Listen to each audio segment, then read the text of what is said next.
Good morning, Misfits. You are tuning into another episode of the Misfit podcast. Full Goon Squad in the house. Up.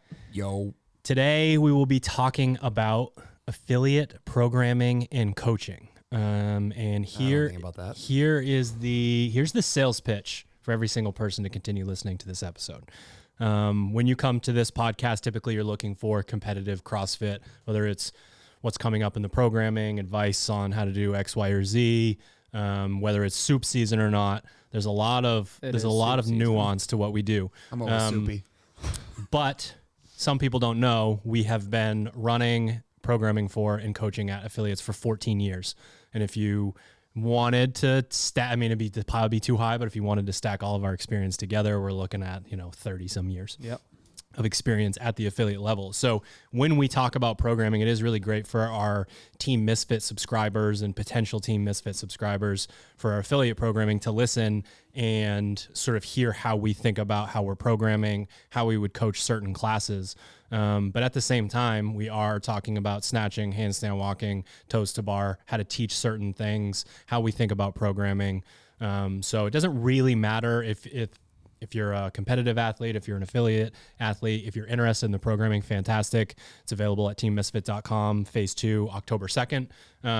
But we will get into the weeds on all of this stuff because honestly, my bullet points are like 4 or 5 things that could be said in 35 seconds and we could move on. Well, but we like to sort of extrapolate out all of this stuff and talk people through it from the perspective of the affiliate, which I think continues to get more and more attention on our channel, which is great. Whenever we have like a training camp coming up at the gym, we, let members know and basically let them know like, hey, the benefit to you coming to a camp isn't that I have like a whole bunch of coaching cues that I save for either like my competitive remote athletes or the Misfit campers who come from, across the country or whatever. And then I have a different set of coaching, a different coaching style for the affiliate athletes. It's all comes from the same toolkit. You just apply different tools where needed for a different type of athlete. And then like on the programming side, again, it's the same. We use the same general kind of template, the same style, the same format of programming. We just, like you said, have, combined 30 plus, well over 30 years of knowing where the line is for the affiliate athlete to really push them to get better. And then obviously having the skills that we developed ourselves and have helped our coaches develop to make sure that the athletes who need to scale those things back are also getting a challenging workout with the programming. So, and the cool thing is you look back to one of my favorite parts about the program coming up is how the snatch work has been programmed. And we've got some feedback that truly spans beginner to CrossFit Games athlete. We just so happened to be in the time of season where we sort of updated the way that we were doing a squat clean progression within class, and beginners and CrossFit Games athletes were taking the class and doing it. And one of the challenges I think that you face at the affiliate level when it comes to teaching the clean and the snatch, the more technical lifts, is, are we going heavy today? Are we going to do positional work today?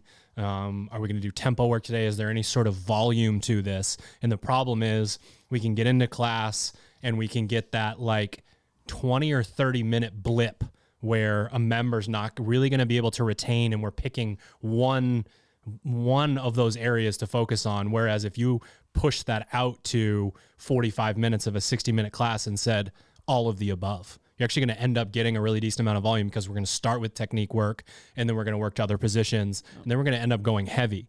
So where I get to throw 3 snatch sessions that do all of those things into your programming as a competitor, that's not fun or appropriate or necessary at the affiliate level. So then what am I stuck with? Is my only option to let you work from the high hang and, Bobby's like, I got to do 19 pounds today. This is fantastic. Thank you so much. Like, is that my only option there? No, we can start there. We can work to other positions. We can get into volume, and we can eventually throughout the class, depending on where you're at, whatever's considered heavy for you, work into that spot. I think one of the classical mistakes that a coach makes is you have a day that has a snatch or clean and jerk in it. There are I don't know, hundreds of different things you could discuss with both lifts. Yeah. And you vomit those on your members in the first 5 minutes of class. And they're like, okay. And they don't pertain any of those. So one of the things that I've been trying to make sure that I do in my classes, and I try to echo to the other coaches that are in both of our affiliates, is that you should go in with a plan of teaching one thing for that movement. And what's cool about the way you just described what we'll be doing in the snatching is that potentially you could have 3 different things, but when it's structured in a way where you, hey, here's this one thing for this one part of the lift.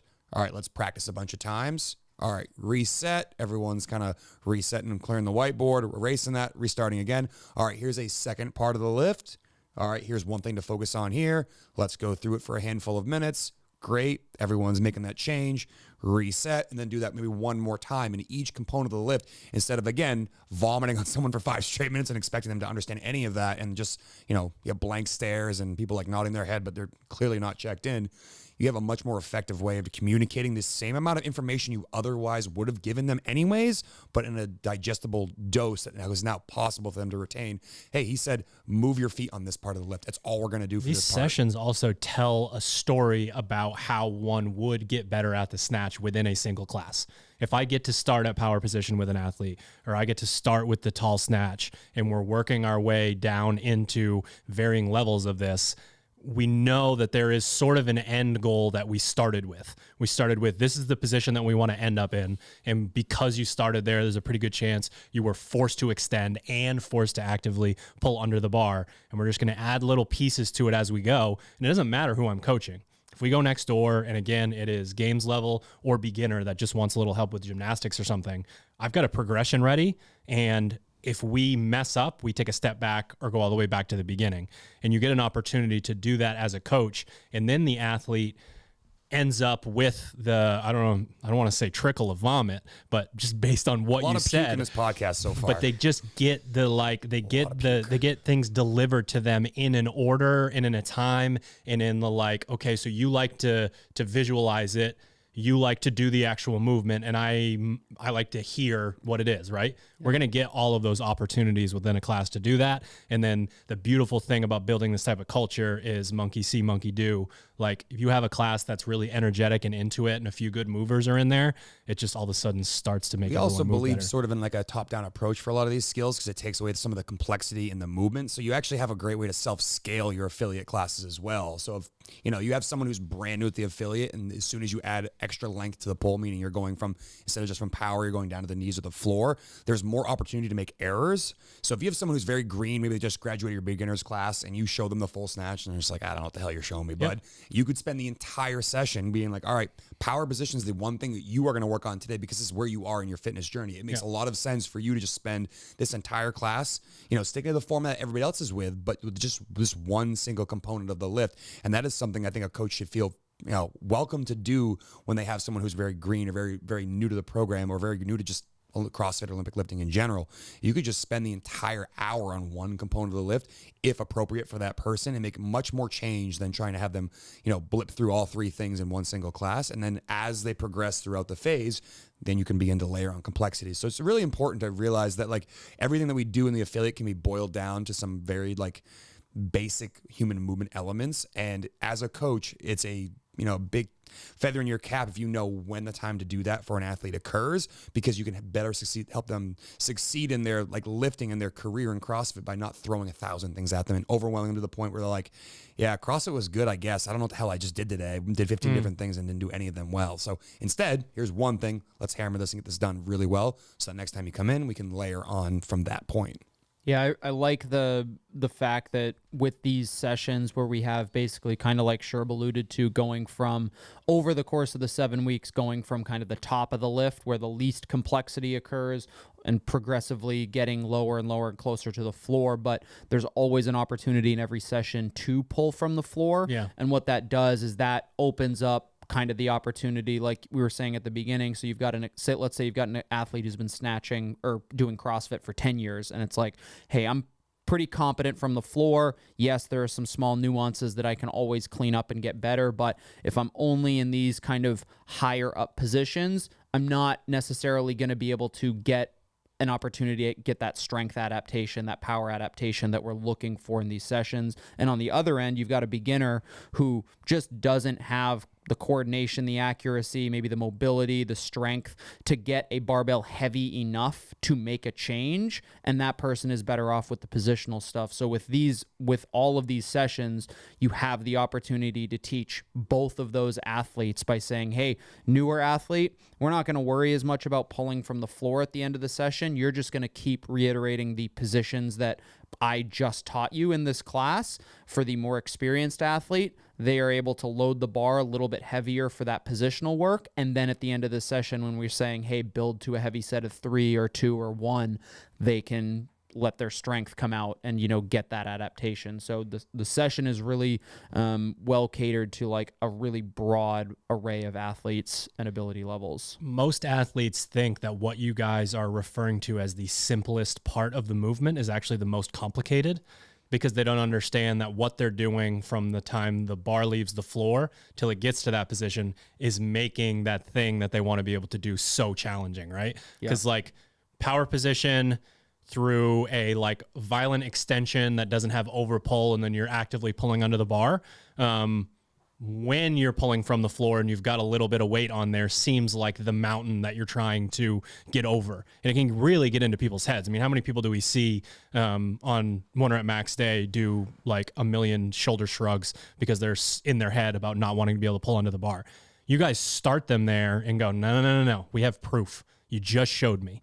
You got great footwork. You've got good squat positioning. You actively pulled under the barbell. Yeah. Like that's where we're trying to go. And I think it's really important when you're trying to teach the lifts. We've had so much success at all levels with like, you can do that. I'm going to show you right now. Like there are a few tricks in the coaching realm where you trick an athlete into getting into a position that they say they can't get into and then go, okay, well from now on, I won't fucking hear it. Cause like that, like I showed you how to do that. So, yeah, that's a really exciting session and progression, and it's I think a challenge to all coaches out there. Like I could be looking at coaching a class that only has snatching in it or a pizza, and the like salivation would be similar. So if you're looking at this session from I'm an owner of a gym, I'm a manager of a gym, head coach, whatever, and you're like, we're just lifting, like that's what's going to be here. Go down the rabbit hole. We have a ton of stuff on the Misfit Athletics YouTube channel. There is a ton of content out there. This is this funky dance that we do around a barbell to get us in a good position to like, you can get your athletes in your gym that are really wrapped up in their head about like, why am I not stronger? This sucks. The Olympic lifts are where you can manipulate and get so good at positioning and become so technical that you can lift way more weight than it seems like you should be able to. So like really dig into that and create that culture at your gym because it extrapolates out to a lot of other modalities. I mean, I think every affiliate on earth probably has that one person who's significantly smaller than some of the bigger people in their gym and lifts a house relative to some of those bigger people, even though those people might have bigger squats, deadlifts, and presses. But this person understands how to move around a barbell. I love to use that as like a case study within the affiliate. But like, Griffin over there cleans 205 and he weighs 105 because he knows how to move around a barbell.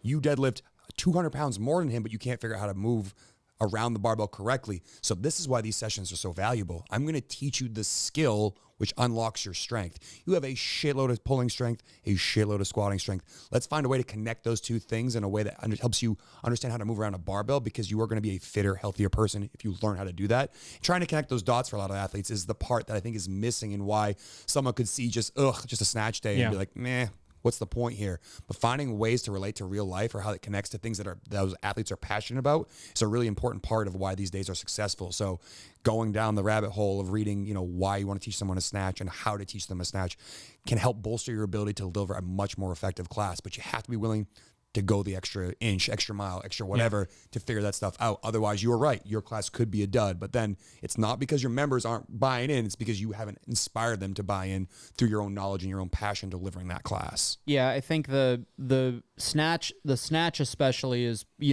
kind of the controversial lift in the sense that you get the athletes who, for one reason or another, whether it's a mobility thing, a skill thing, whatever it is it's the most complex lift in the world. So as a coach, it's our responsibility to remind members that if they're not doing it perfectly, it's okay, because there's like 3 people on the planet in the history of the world who have done it near flawlessly, and that's about it. Right. And then for the demographic, they got supplements that I don't like to say any of them are better than proper fuel. They're not in this hemisphere or time zone, and they're not privy to the same supplements that you are. But anyway, so communicating that, and then you also have athletes who are like, what the fuck is the point of this? One, my arms don't go over my head very well, or I don't, I'm not able to lift very much, or maybe you have an older demographic of athlete, and we need to then as coaches step back and say, hey, the snatch, it's not about learning to take a barbell from the floor and get in this weird overhead position. When we're thinking about like the true kind of functionality of the snatch, we basically have to accelerate and use hip extension to get a bar from one point A to point B. Hip extension and power are like two of the most critical elements that we need human beings to have in order to live long, healthy lives. So you don't see, you go into a nursing home, not a lot of hip extension. I'm gonna walk into one and be like, let's see the snatch. Let's see that hip extension. Push the chair, it rocks them forward out of it. Oh, like an eject button? Hip those? extension. They push the button and the chair moves forward. Fucking no, I want hip out. extension though. I want blast him to the ceiling. Well, no. Jeez. No, like a seated jump.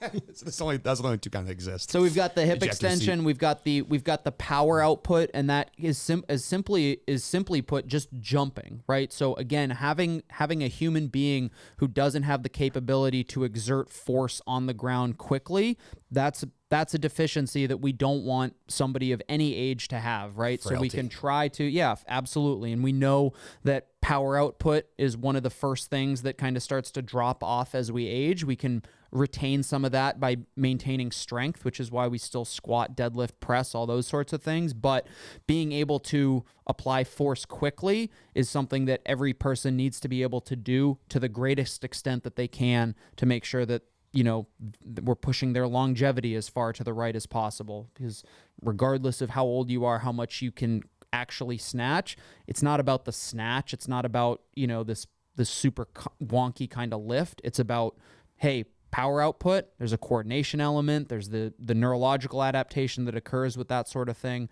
and then the power stuff that we just talked about. There's mobility, healthy shoulders. I had this exact conversation with an athlete who came in from another affiliate and was like, every time we snatch in my gym, I just got to clean. And I was like, that ain't fucking happening here. I'm sorry.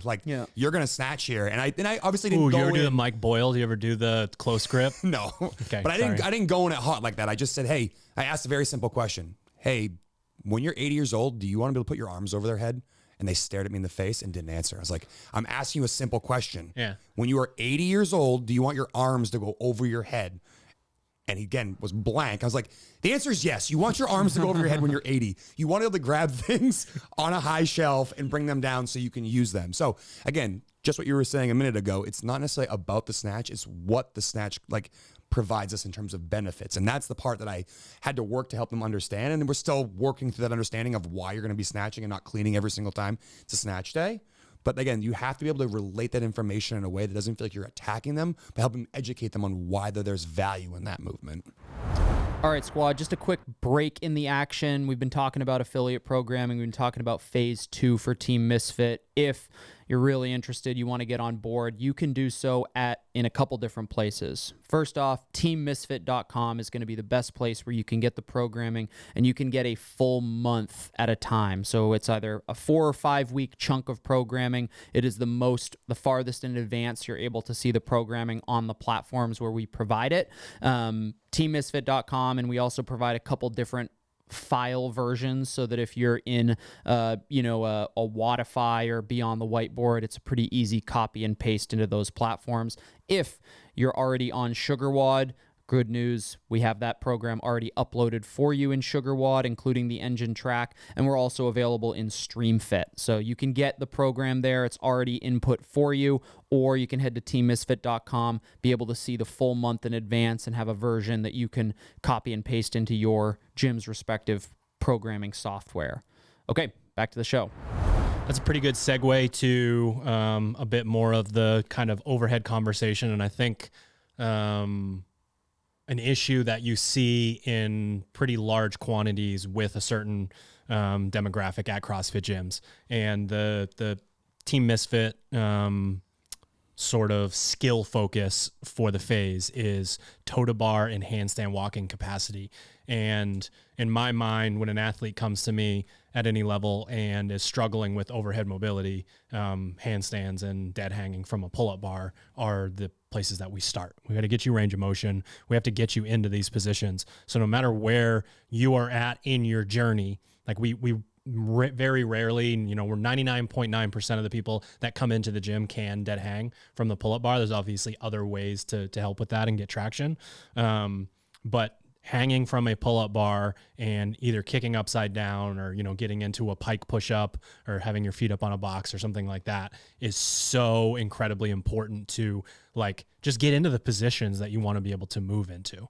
Like, passive stretching for a lot of this stuff is just not going to cut it, especially with the upper body. It can be really challenging to, you know, sort of move mountains when it comes to upper body mobility. One of my favorite, I'm pretty sure this was a Glassman thing, but it might be come from elsewhere. But the hands, again, like when you're thinking about CrossFit functional movement, you say like, okay, so we've got snatching and handstand walking. Like, all right, coach, tell me how, like, this applies to real life. And I'm like, okay, well, we already explained that. You with some knowledge real quick. Hold on. Okay, hold my liquid IV. Hold my proper hydrate.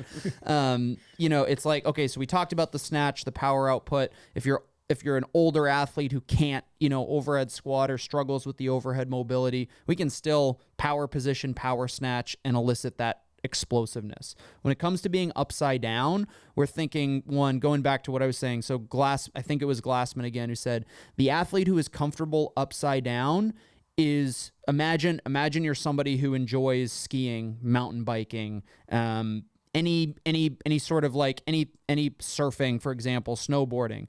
You get tossed head over heels. The athlete who is comfortable and has been upside down and inverted in a controlled setting is always going to fall more safely and more efficiently, if there's a way to use fall your hands, not your neck. Use your hands and not your neck to brace and to be, frankly, just comfortable in those positions. And I've talked to people about surfing. So you get occasionally thrown off a wave, you're inverted underwater. One of the things we know that most of our pregnant athletes can do all the way to term is be inverted.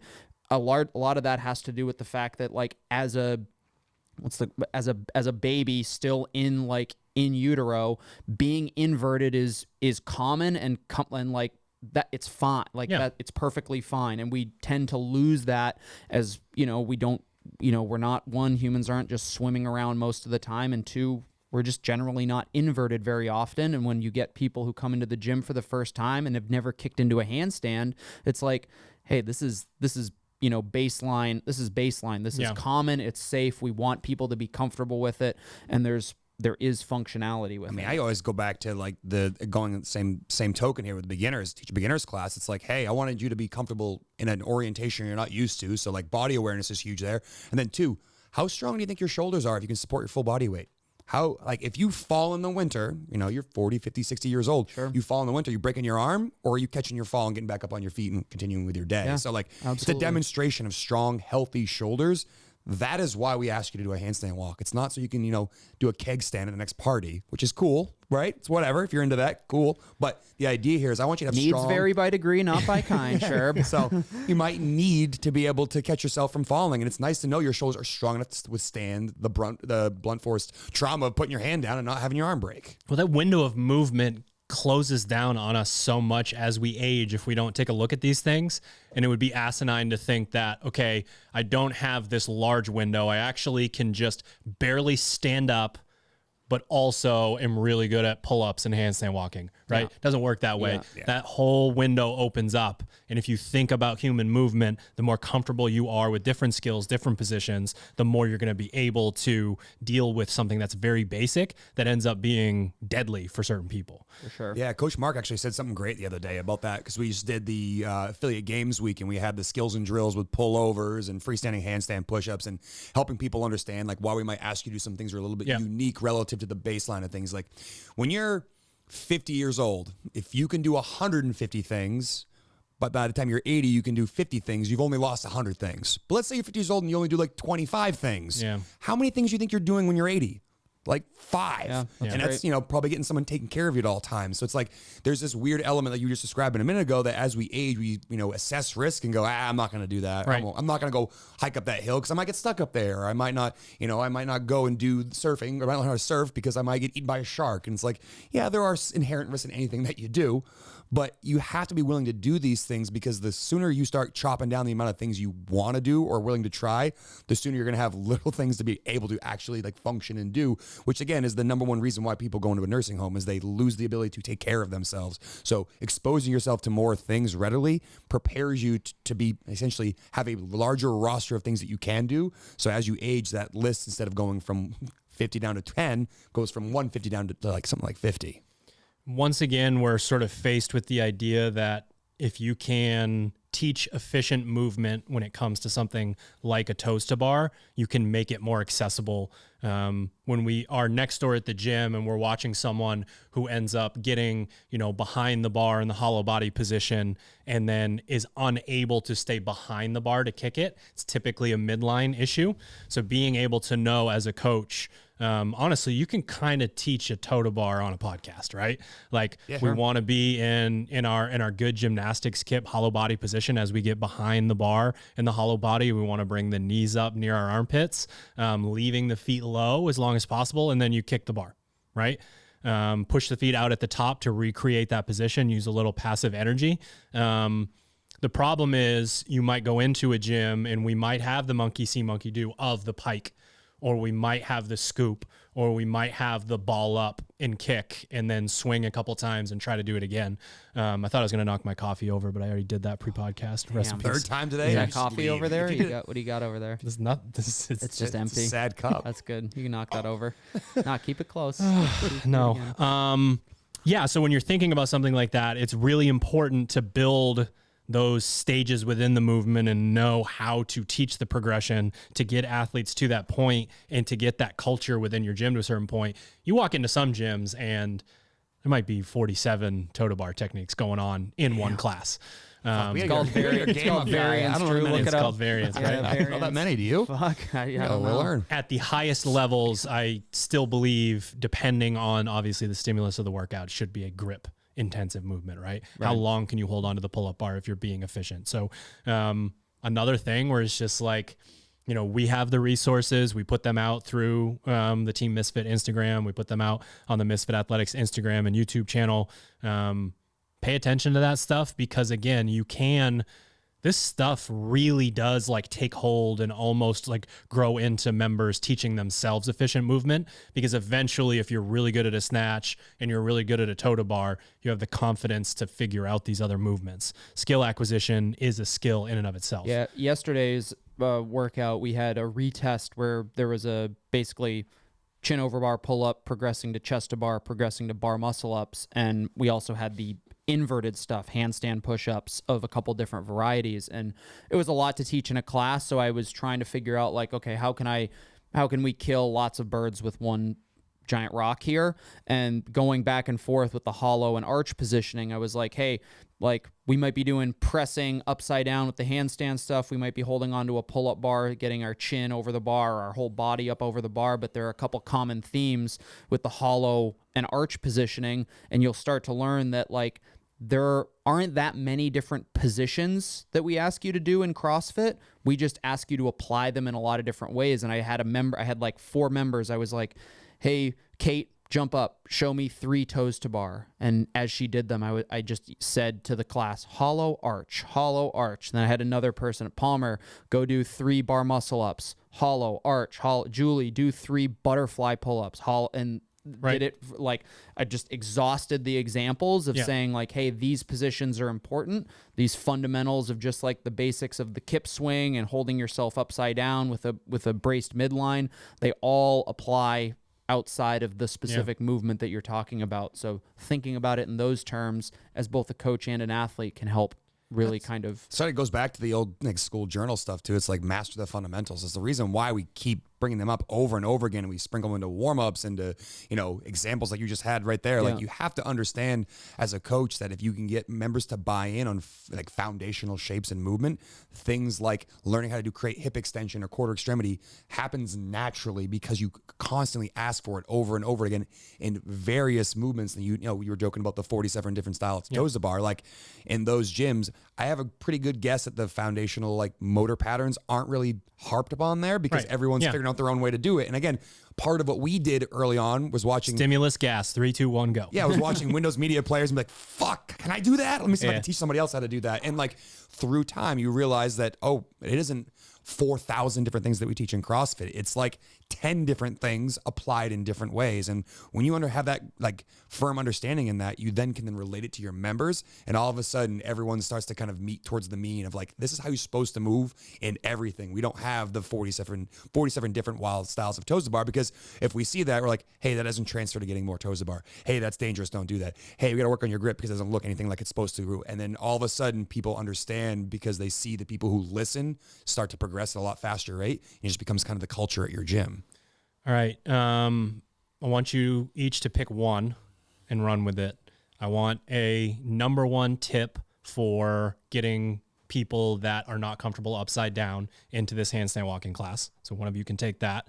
And then you have an athlete who's got the overhead positioning. They've been doing CrossFit for a while. They just haven't been that exposed to handstand walking, and they just kick up and fall down and kick up and fall down. So you guys can choose, but I want it doesn't have to be one tip, honestly, but I want each of you to take one of those and kind of run with it. Yeah, I'll run with the getting someone upside down for the first time. I think one of the things that we do really well next door in our beginners programming, other than educating why we do that, is to take them through a very simple progression that I lead like step by step, lying on the ground beside them to help them understand what we're looking for. And not everybody ends up upside down. Some people end up in what looks like the position like downward dog, where their butts in the sky and their hands are on the floor and their feet are on the floor.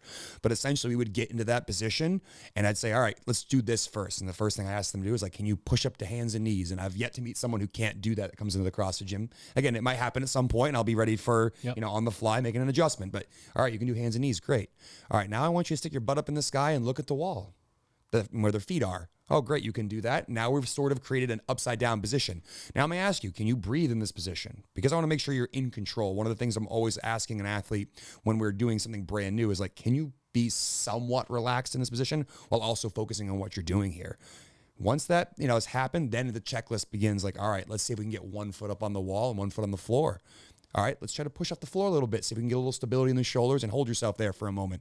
And through taking them on like the breadcrumbs, like Hansel and Gretel on the trail, like I teach them how we can go from like, hey, I've never been upside down my entire life to like, hey, I could see myself in 6 months being able to do this full wall walk movement, which is then the foundational steps for how to ambulate on your hands, have body awareness upside down. But the key is kind of meeting them where their like physiological and psychological tolerance is for these movements, because if you go too fast, too soon, you're going to freak them out and they're not going to want to try anything else. So it's really important that you take a firm understanding of what they're ready for and to not want to rush to do too many complex things too soon, which I think is probably the biggest fallacy a coach has when they're trying to like be the person in charge. Like, hey, I'm the head honcho here. I know what I'm talking about here, is rushing to do something that's too advanced for that person, overwhelming them to the point where they don't want to come back because they feel like, oh, everybody else can do this. I can't do this. Well, fuck. And the coach is like, yeah, I just showed him something. I showed him everything I know. And it's like, that was too much for the day. Gymnastics test has 240 feet of handstand walk right smack in the middle of it. What are people doing in that test? So you potentially a scaled wall walk. Yep. Where does that go until it gets to the handstand walk? I mean, I have someone, if they're not even ready to go on the wall yet, like one thing I've used recently is I've had them simply start in a push-up with either from the knees or from the toes, step onto a plate, step off of the plate. And the plate can be of varying heights depending on how comfortable the person is with picking up one hand. Because eventually it could even just be, hey, I don't feel ready for a plate. I'm just going to try to shift my weight to one hand and lift my palm. Because the idea here is shoulders look like you play in the NBA too after you do it. Yeah, I mean, when I have someone do that, they understand like, all right, I'm learning how to shift my weight, control my core, and move my hands a little bit. From the plate walks, potentially, I've saw this recently. I'm going to try it next time I get an opportunity.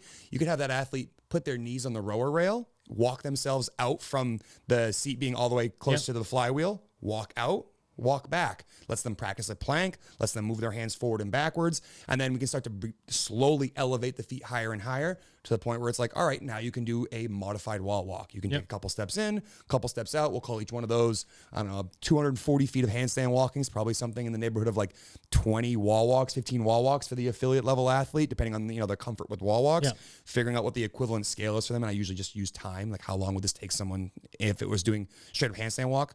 How long is it going to take them to do this many wall walks to kind of figure out the equivalence? You go from wall walks to full scale wall walks to then, I'll let him take the next part. Yeah. So from there on out, is it less handstand walking? Is it you get X attempts, you get this much time? Yeah, I like to give it. It depends on. There's kind of a line for that athlete. Is it an athlete who can walk maybe like 2 or 3 steps at a time? If it's that athlete, then I see them as somebody who, like, okay, with enough practice, that person maybe is taking 5 or 6 steps at a time over the course of a phase. So I might give them a period of time where it's like, you have 5 minutes to get as far as you can on your hands, and then you move on, and you need to make a note of how far you made it within that 5 minutes, with the goal being to go farther the next time. So we can do that. If it's somebody who maybe they can walk a little bit longer, but 240 feet is going to take too long, absolutely reduce the distance a little bit. Make sure there's no like unbroken requirement or anything like that. But going back to like the athlete who is just kind of learning, maybe they can kick upside down proficiently, but they have yet to take a couple steps on their hands. Those athletes, that's going to be in a conversation that it's like, hey, ultimately, like once you get to a certain point of handstand walk or like inverted proficiency, you have to take that step off the wall and practice out in the open. And that's really one of those things. I liken it to the double under. It's like, I can give you a lot of cues, but ultimately the way that 99% of folks learn how to do these movements is to be comfortable falling. You're probably going to fall, put a couple gymnastics mats off to your side so that when you do fall off in open floor space, you land on a soft spot, or if you have a soft, you've got turf maybe, or like a little small gymnastics section that you can fall comfortably on, but you have to practice. Before I take an athlete off a wall, they'll, similar to kind of Sherb's progression, once you're upside down, athletes have to be comfortable shifting their weight from one hand to the other. So with your feet still on the wall, I'll tell athletes to kind of shift your hip. So you're inverted, shift your hips over your one supporting hand. And that just allows the athlete to get a feel for that moment where, like, yeah, if I'm handstand walking, at some point there will be a fraction of a second where 100% of my body weight is supported by my single arm, single shoulder joint. And you have to be comfortable with that idea and the physical capacity that's required for it. Once we feel comfortable shifting weight from side to side, even things like shoulder taps are terrific to kind of build confidence in picking your hands up off the ground. An athlete who can do a shoulder tap, like multiple shoulder taps against the wall while maintaining their balance, is ready to step off the wall. Whether it's, I'm going to kick up like 4 or 5 feet away from the wall so that as I take a step or two forward, I'm handstand walking towards the wall. Eventually that wall is my feet are gonna bump into that wall, and I'm not gonna, I'm at less risk for falling in a forward or in a weird position. But again, once an athlete is able to take a step or two into the wall, the rest is a little bit more mental than anything. It's like, hey, you need to get out in the open. You do need to dedicate 5-10 minutes per day, or, a couple times a week if you want, before or after class, of just practicing. And it's like, this is as little as like, I took 2 steps today. It's like, okay, maybe it's 3 steps tomorrow, or it's 2 steps Tuesday, 2 steps Wednesday, and then next week it's 3 or 4 steps. And it's really just an iterative process of practicing. And that's the way we see athletes who have the capacity to be upside down unsupported get to being mobile on their hands. I was just thinking as you were talking, it was kind of wild. We just spent like 10 minutes talking about one movement and how to scale it for, I don't know, 1,000 different people at different varying levels. Like, I think it's important for coaches that may be a little overwhelmed by all the things we just threw at them for ways to scale the handstand walk, to start thinking about 2 ways, and then 3 ways, and then 5 ways, and just trying to have this much understanding of a movement, kind of the main objectives and goals of a movement, and then using that to kind of inform opportunities to practice different scaling techniques, because we just gave you a handful of them. They aren't the only ones that exist. There are many different ways. Like I had never thought of putting someone's knees on the rower rail, like the seat of a rower, and having them walk in and out, until recently I just saw that as a gym scaling handstand walk. I'm like, that's brilliant. Has someone practicing the skill. Or, last year at affiliate games, we talked about, we had the box traverse for like a parallel bar traverse. And we're like, man, this would be a great way to help someone get comfortable with handstand walking, because they're having to walk their body with their hands only, and their legs aren't supporting them, but they're not inverted. So maybe you have someone who's nervous or can't get upside down because of like vertigo, for example, but wants to learn the skill of how to walk on their hands. The box traverse is a great way to do that. So I think it's important that you understand the basics of what we're trying to accomplish here, and then get creative with what you do, because what we just gave you is not the full list. And it's a feather in your cap if you can find a really cool way to modify a movement that other people haven't, and then you can pass it along to your community, because that would inspire somebody else to do the same thing for another movement. And all of a sudden you create a culture at your gym where it's like, hey, I thought of this really cool way to do this workout today. You guys should try it at your class, because I got great feedback. And all of a sudden, the entire product at your affiliate improves, because you're all challenging each other to find better and more creative ways to do different movements. Yeah, I think if you're listening to this podcast and you wish you were the fourth person in the room sitting in the coffee soaked chair next to me, Smells good though. Want to buy it? But you get super frustrated with like, this culture isn't at my gym. You kind of have to be the one to do that. You can't just snap your fingers and give your knowledge to another person. So you have to work on that. I definitely find that the more, if someone's a coach, and they should still be a coach, the more that they are armed with knowledge, the more they want to have those conversations with me next door. At first, it might be like, why did that guy just talk to me for 36 minutes about toes to bar?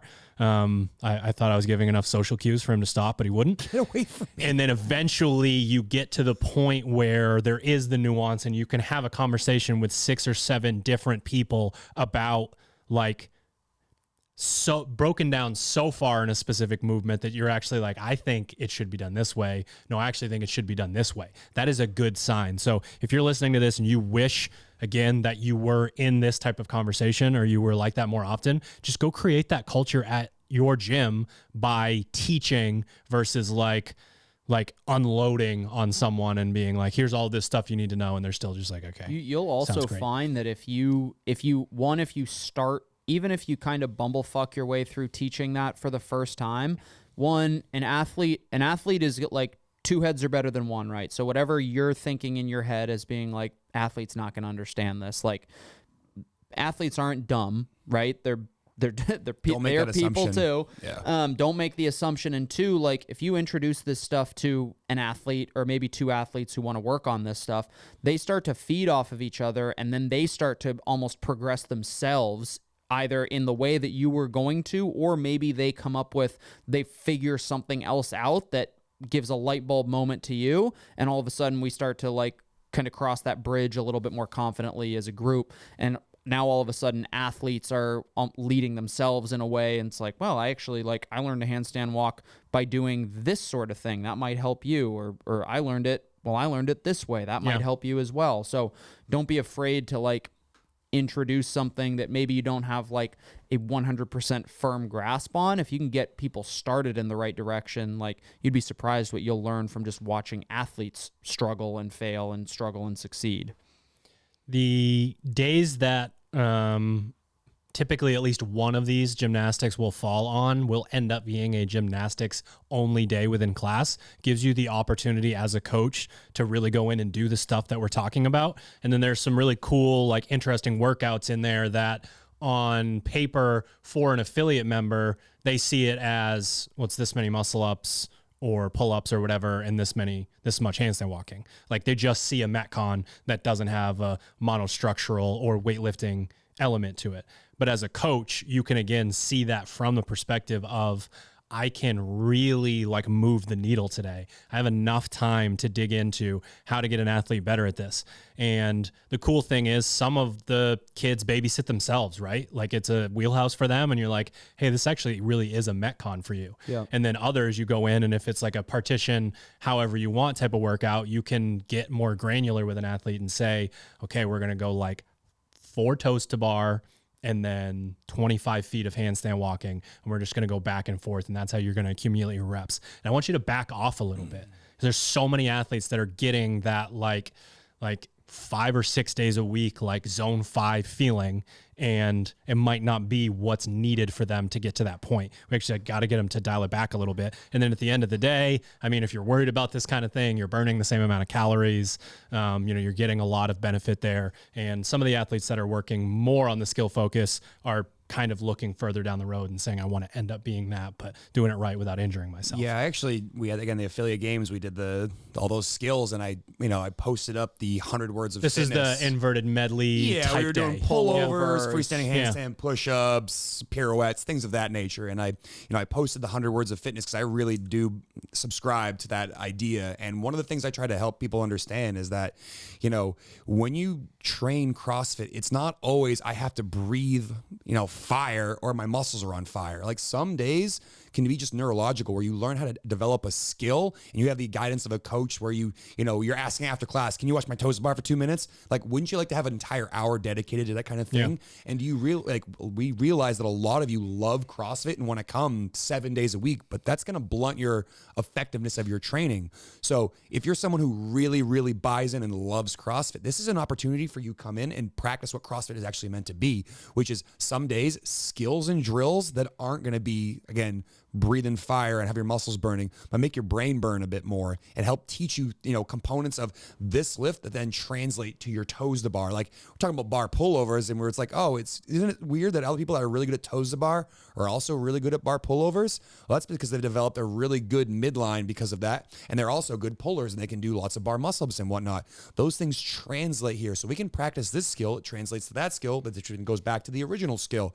So helping them understand that like all training doesn't need to be super physical. And sometimes it's like, can you connect your brain to your muscles and build more coordination that way? Because that translates to the way you Cass do is other fired things. up about it. Castle, I'm so glad you love neurological adaptation. He does. Big fan. He's doing handstand walks. Yeah, I think you'll Pirouette. fuck around and end up with whatever 500 calories and 5,000 steps anyways in that same class. You're gonna be moving around the gym a ton. There's something to be said about being on your feet and hanging front, actually controlling your own body weight versus like we'll have some super high intensity classes where your ass is on a seat the entire time. So making sure that you go into this as the coach with the kind of passion that you can go into your coaches group like we saw and have coaches come in and say, people said this was the most fun they've had in a CrossFit class in X period of time. Like we have very high expectations for the coaching staffs of Team Misfit gyms. Would you want it any other way? No. Would you want us to write the simplest possible program, put it out there, and have you not have to work and just be the type of coach that reads off of a screen and like, okay, 3, 2, 1, go, and there's 10 minutes left. Woo! Like, do you want to be that as a coach? Do you want your coaching staff to be that? Do you want the culture in your gym to be that? Probably not. Okay, we got some sprinkles on top of this program. Sprinkles. Sprinkles. Who the fuck put sprinkles on my program? Crumble Benchmarks. cookie be all right. Oh, We have benchmark cookie sprinkles sprinkles on top of this. Benchmark sprinkles. What do yeah, we got? Yeah, this Or was. do you want to say? You might not want to say, Probably but doesn't want to say. Oh, we got Friday the 13th. So That's a hoot. I remembered to look at the calendar this time. Yep. I occasionally take a look and I'm like, is that what's the 13th? We got a Friday one. It's not a benchmark, but it's going to fuck people up. So I'm excited about that. But that's Yes, besides it the will. point. those are hunter's sprinkles. Yeah, we've got Gross. You don't want that gross. Basically like, so this is Sherb has mentioned this before. I would say that Every group needs a good coach that is also a Larry. every group needs a Larry who's like, I want to do benchmarks. And for a long time, we were kind of, I don't want to say against benchmarks, but we were like, no, we're going to write our... Just kind of lazy. It feels a little bit lazy, and I can write a better workout. Doesn't feel lazy to about a 280 heart rate after Fuck, Fran. yeah, it does not feel lazy, okay? No. I think we love doing the test retest every phase. I think that's really important. It kind of creates that engagement for athletes to know that, they are going to focus on something for a period, and then we'll get to shift that focus in 7 weeks. But the benchmarks, the more traditional CrossFit benchmarks, whether it's a hero workout or, a girl workout, something like that. That's where we get to say like, hey, we want to make sure that you guys are still keeping in mind the original intention, and that is that kind of low trajectory to a distant horizon. If the last time you did Fran was 5 years ago, awesome, because I want to see, has your fitness improved over that long of a span, right? We can test something in week 7, and 7 weeks later an athlete retests and it's fresh enough in their mind that they're like, I can improve my score just by a strategy adjustment, or I've improved because I've focused on this very one specific thing that isn't necessarily reflective of the entire especially body at the of affiliate fitness level that with I how many have. opportunities we have to attack Exactly. When we want to attack something, we kind of skew the program temporarily to improve that one thing, and we want athletes to see that progress to indicate like, hey, if you work on something for this period of time, like you can see progress. The benchmarks to me provide the feedback of like, what's your consistency been like since the last time that we did this workout? What's your, what is this workout actually testing? And the beauty of the benchmarks is it's more often testing an energy system rather than a specific set of movements, for example, which I think is great. And yeah, like I said at the beginning, like if you have an athlete who did, the last time I did Cindy was fresh out of my beginner's class and I could barely squat and I was doing push-ups with a band and, I got 10 rounds and now I'm 5 years into my CrossFit journey and I just EMOM that thing and it sucked, but like that is huge. That's the kind of progress that we want to be able to show athletes over that longer period of time. The 7-week test retest is terrific, and we obviously will keep doing that. But the occasional benchmark stuff I think is really important because, and the other thing is like athletes who have done those workouts before, like when they come in, they're like little bit nervous, little bit jittery. What was the last? I'm trying to think of what the last one we had was. I feel like Helen. I mean, you did Helena. We did Helena during the the mock game. There was another one fairly recently that we did that I remember a couple people coming in and being like, I haven't done this in a while and I'm really scared. Maybe it was like the 2K The funny thing too is if it was just that's one of the amazing things about it is bringing that out in people, because so many of them, if they were just written down on paper for the very first time and put into a program, people would be like, cool. Yeah. That workout. It's like 4 minutes. It's got a name and a quotation mark, and then you get people. Then it's kind of funny because you get if you're shaving seconds off something, you're about to be in pain. Yeah, and you get the class where you've got a handful of OGs and who are like nervous, and then you got a handful of relatively new people who, God bless them, ignorance is bliss. Right. Just the and lemmings. they're just like, why are those super fit people so scared right now? And it's like good. It's like fitness is bad in some instances. Yeah. But fuck yeah, it was, man. It's like the Lion King. The pebbles are like rattling on the ground. You're like, what's gonna happen here soon? Yeah. I don't remember what it was. Did I see a fucking cube test sprinkled in there? Oh, we do got a cube test. We do got a Misfit cube. That was another one I was meant to say. So if for all you, although I will say you tricked me into doing a cube test a few days ago. Yeah. It was 2 minutes of one machine, 2 minutes of another machine, and then 4 minutes rest 4 times. And I was like, I know what this is. Gotcha. This is essentially what I consider the highest intensity output that a human being can put out there if they know their paces. Yeah. I did ski. So the class was run, bike, run, but you just basically switch back and forth. Yeah. Roughly 50-50, a little bit more emphasis on the running than the bike. I did ski and bike. Riding the bike first and then going to the ski erg was not fun. I don't know if you guys felt that running second we was were rough. talking about it and we had opposite opinions. I really did not like going from the bike to the run. I don't like running with lead legs. Of course he liked that. And he fucking was like, I want to run first and then I can get on the bike. And his capacity in zones 1, 2, 3, 4, 5, 6, 7, 8, 9, and 10 are the same.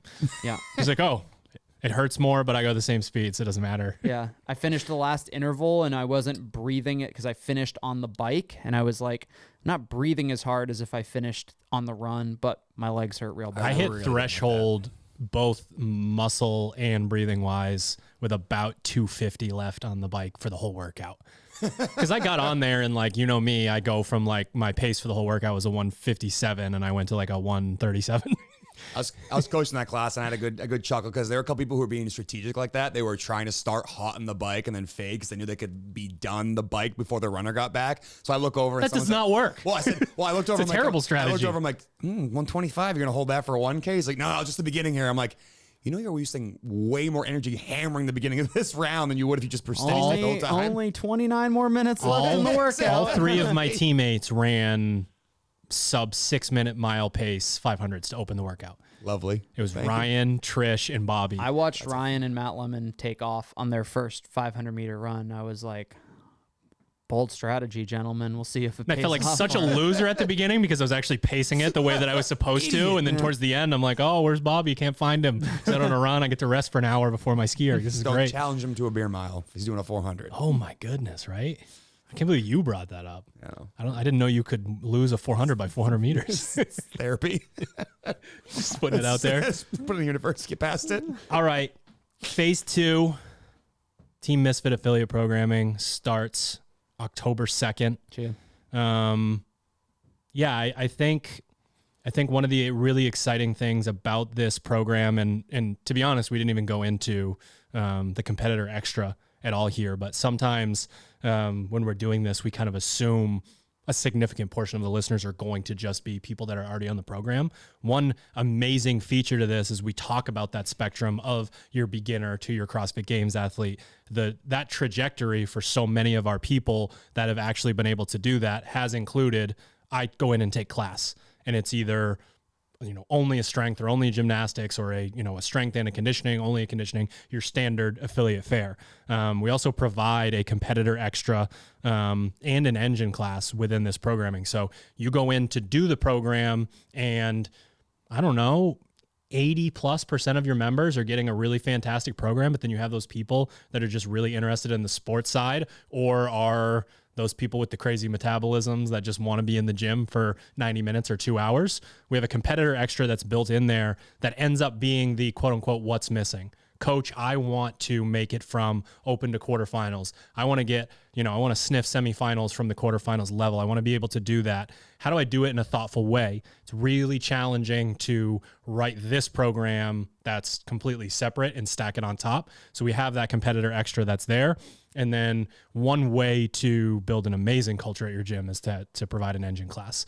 It's really cool to just have the programming and put it out there and hope that you have a couple of those people in your gym that are going to do it together and create the community. But if you have, sort of the time of day and the finances and the equipment to do it, running an engine class can completely transform the culture within your gym. Not only do athletes get fitter and much more comfortable and uncomfortable, modalities and time domains and all that, but then when you go into a regular class, there's that culture of like, oh my God, I'm not coming in, there's 800 meters of running today.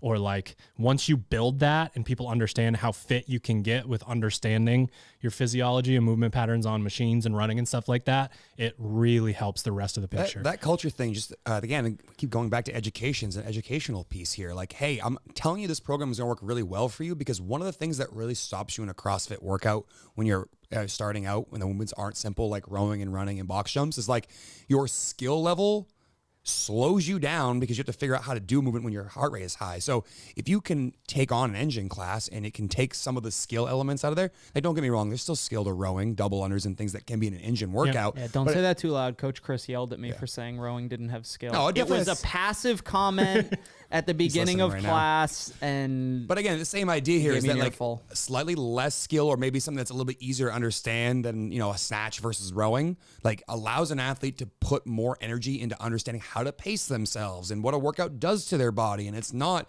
hey, can you figure out how to do a kettlebell snatch with your heart rate at 190? It's like, no, you're going to learn how to do like steady box step overs and figure out, is this my 400 meter pace or is this my 5K pace that I'm going out on for something like this? And that is a really beneficial thing, because then you can take the fitness you earn and create an engine and apply it to CrossFit workouts. And all of a sudden it's like, wow, like my CrossFit workout just got like a cheat code and it's leveled up, because all of a sudden I know how to pace myself much more effectively. I know what my heart rate's going to feel like. I know how my body feels when my heart rate's at that high of a level. And then all of a sudden you can better get a more efficient workout, because you understand pacing is a part of, you can't just treat a 2-minute AMRAP and a 25-minute AMRAP at the same speed, because you learn that in engine class when there are less variables.